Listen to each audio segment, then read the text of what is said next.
Here's a bit of advice. If you have a dream, chase it. Share it, but never, ever tell your boss about it. Konnichiwa Funkers, Tony Funk here, and in today's short I will explore Season 1 of Fujimoto's Chainsaw Man, and the lessons this insanely violent but hilarious anime have to say about what our employers really think about us, and how they manipulate us accordingly. Chainsaw Man is about a lot of things. Fears that manifest into demons, learning about making friends, and embracing diversity to tackle challenges. But when I first delved into Season 1 of the anime, I started to notice a common theme that all the Devil Hunters shared, and that's the fact that they're all sacrificing their freedom for a dream. In Season 1 we meet Denji, an impoverished orphan who works by cutting trees and killing devils. Oh yeah, he also sells his organs when he's short on cash. Quite the entrepreneur, eh? But we immediately learn that he's trying to pay his deceased father's debt to the Yakuza before we learn about the concept of contracts. Contracts are verbal agreements between humans and devils, where humans can receive either the devil's powers or assistance in exchange for something. Humans typically end up sacrificing body parts, lifespan, or senses. The bigger the sacrifice, the better the reward or ability. Despite this reality of the Chainsaw Man universe, Denji gets off pretty easy. You see, in a flashback, we see him encountering an injured chainsaw devil named Pochta, and in exchange for his blood, which rejuvenates devils, he strikes a contract to make him his partner in tree cutting and devil hunting. So why did he get off easy? Well, in order to first answer this, we must first explore the obvious allegory about contracts. We have all heard the age-old story about selling one soul to the devil in exchange for something worldly. This concept was very popular during the Middle Ages, where successful people who went through a rags to riches change in fortunes were often accused of making such pacts. This motif was eventually exemplified by the tale of Faust, who exchanges his soul for knowledge and power, as well as other contemporary works depicting clergy members doing the same thing. Now, in a broader sense, what the Faustian bargain has been likened to since its inception is morally corrupt deals or lopsided agreements. The concept of the deal with the devil, so to speak, has been a popular metaphor for giving up something of ethical value or personal well-being in exchange for something worldly and vain. Now, when we look at Devil Hunter Aki Hayakawa, we see that he had made 3 morally questionable pacts in order to achieve revenge against the Gun Devil. One with the Fox Devil, and one with the Curse Devil, and later on in the series, one with the Future Devil. I say morally questionable because though killing the Gun Devil is a pragmatic end to human suffering, considered it killed over 1 million people, Aki's motivations to do so are not to prevent further suffering, but rather to exact revenge. Something which is pretty worldly and vain. Because of this, the contracts he has with both devils require he give up parts of his body to the Fox Devil and his lifespan to the Curse Devil. He does luck out with the Future Devil though, who asks nothing in return but to witness Aki's eventual death. Ugh. Denji, on the other hand, proved useful to Pochta as he was already injured. This is why Denji was able to make the conditions of his contract as opposed to the usual way that devil contracts work. Though this is obvious, the implication is that Denji's selflessness and initiative to help was what gave him a good deal with Pochta. But in actuality, it was his usefulness to Pochta, to offer him a source of readily available blood and help him, considering that Pochta was already a weak devil. It isn't exactly understood how useful Aki and other characters' contracts are to the respective devils, but if devils can heal and rejuvenate with blood, then their receiving ends of the bargain don't seem so great. I mean, it just rejuvenates their health bar, you know? But because Pochta is fairly small and relatively defenseless, getting blood from Denji is a huge benefit for him. This is why ultimately others who make contracts with strong devils get rotten deals. Okay, now that I got the super obvious implications out of the way, what do these contracts say about our work lives and how we're being manipulated by our employers? Well, I think Chainsaw Man does something really interesting in making its own allegory with its own concepts within the series. You see, in the series, we see how contracts require sacrifices in order for the human to receive powers or perks, but we also see how Denji and other devil hunters essentially have contracts with public service. Though not everyone is subject to Denji's kill upon resignation clause, it is revealed that everyone has a dream or obligation, as is in Kobeni's case, who is being used by her family to get her brother into university. And reaching all of these dreams are contingent that they put themselves through near-death situations on a consistent basis. Now let me talk about Makima real quick.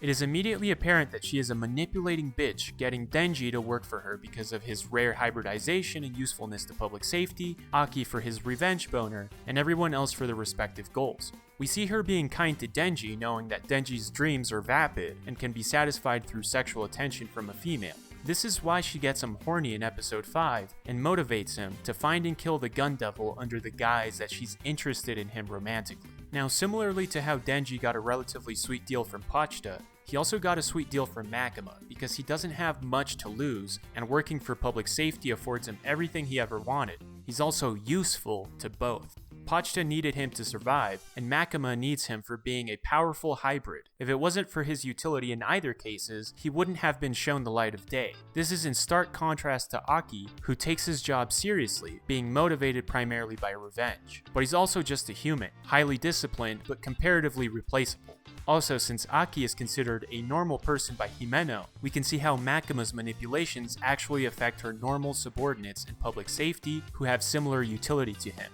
Aki, in being competent, is offloaded some of the worst duties, such as housing first Denji and later Power in his apartment, despite them being insanely difficult to live with. But because he doesn't have much negotiating power, Makima doesn't think twice. You see, Aki represents what we call in the real world the unskilled laborer, whereas Denji represents the skilled laborer. Though Denji's an idiot and Aki is highly disciplined, Aki offers no inherent advantage over the rest of the public safety workforce since he's only human and his utility stems from contracts with devils. Aki therefore has the impact of an unskilled laborer due to his replaceability coefficient. You might be saying, but Tony, Aki's highly skilled, so how could you lump him in with unskilled laborers? Well, just like with anything in life, things are always relative. In fact, in absolute terms, there's no such thing as an unskilled laborer. Sure, a janitor does not need a bachelor's degree, but that does not imply that a janitor is not skilled and did not have to develop a set of skill sets to do his or her job efficiently. In fact, being a janitor is hard and challenging work, but due to the job's replaceability coefficient, we consider it unskilled, and since the initial requirements are covered by the vast majority of the world's population, it's also considered an entry-level job. Not all careers can be considered entry-level due to the initial requirements to be considered for the role, but having said that, replaceability can impact the perception of how skilled or unskilled you may be perceived by your employer. Your worth and perception as an employee, and therefore treatment by your employer, can depend on the market you're in. For example, according to 80,000hours.org, which is a London-based nonprofit think tank that studies the economic impacts of competitive careers, says the following about replaceability, and I quote, "Suppose you become a surgeon and perform 100 life-saving operations. Naively, it seems like your impact is to save 100 people's lives. If you hadn't taken the job, however, someone else likely would have taken it instead. So your true, counterfactual impact is less than the good you do directly." So, counterintuitively, Aki's like a surgeon that saves 100 people over the course of his career, and though he is highly proficient at his job, his impact is virtually zero, because if he doesn't do his job, somebody just as skilled will. To quote 80,000hours.org again, put simply, people should not simply consider the direct impact from doing a job, but instead the difference in outcomes resulting from taking that job relative to not taking it. Denji's impact, on the other hand, no matter how small, will always be infinitely greater than Aki and the entirety of Division 4, because there is only one person who fills his market niche, which is why he will be motivated by his employer to do his assignments and will be able to negotiate with Makima the terms of his rewards. This juxtaposition between the treatment Denji receives with the rest of Division 4 is telling about Tatsuki Fujimoto's attitudes towards the relationship between employers and employees, and how employee impacts are measured by relative replaceability.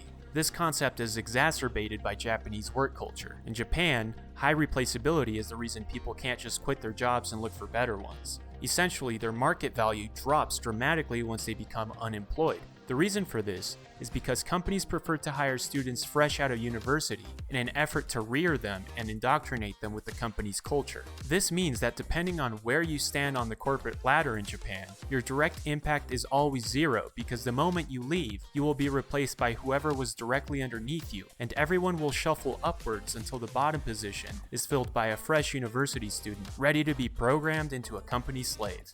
This means that once you leave your employer, nobody will ever want to hire you because your perceived impact is identical to an inexperienced university student, while having the disadvantage of not being a blank slate. Since your worth is directly correlated to your perceived impact, not additional factors like experience or know-how, you're essentially screwed. So, if Fujimoto's criticizing how our employers control us depending on our relative utility and replaceability, is he offering any solutions for our lots in life? To answer this question, let me first talk about dreams. You see, one of the biggest themes of Chainsaw Man is the importance of how dreams keep our lives meaningful. For example, in Denji's case, before he becomes a hybrid in episode 1, he contemplates about one day being with a girl and laments that he could never be able to invite a girl over to his dumpy shack. Yet the moment he gets his first wish to fondle a woman's boobs, he feels immediately depressed afterwards due to the fact that his dream was now over and he had nothing left to live for. It isn't until Makima convinces him that in order for some boob fondling to have lasting meaning, he needs to do it with someone that matters to him, thus being able to move the goalposts and dangle the metaphorical carrot over Denji again.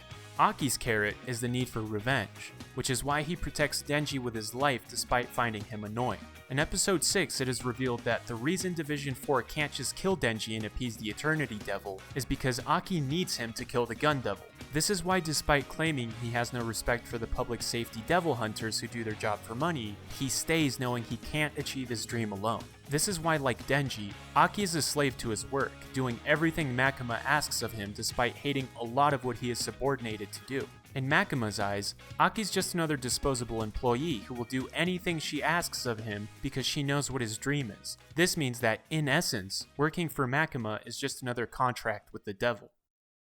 If contracts with the devil make us miserable and turn us into corporate slaves, what does Fujimoto suggest we do? Well, for starters, he wants us to dream, and dream big, so that we don't tie our happiness to our paychecks or positions at work, but rather strive for something more meaningful than climbing the corporate ladder, something not so easily replaceable. And though our employers will dangle the monetary carrot we need to survive, at the very least, we'll be working in secret for something more valuable.